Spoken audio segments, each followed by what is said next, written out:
पुढची बातमी. रिलायन्स फाउंडेशनच्या अध्यक्षा नीता अंबानींचा 2025च्या मानवतावादी पुरस्कारानं सन्मान करण्यात आला.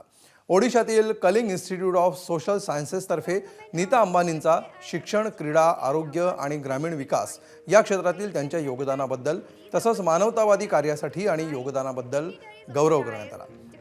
हा पुरस्कार मोहन मुनासिंघे आणि अच्युत सामंता यांच्या हस्ते त्यांना प्रदान करण्यात आला. या सोहळ्याला सुमारे 40,000 आदिवासी विद्यार्थी उपस्थित होते आणि त्यांनी पारंपरिक नृत्य सादर करून त्यांचं स्वागत केलं. It is a great honor and privilege for me to receive this humanitarian award today. But this award is not only mine. It belongs to the entire team of Reliance Foundation who work. ABP माझा, उघडा डोळे बघा नीट.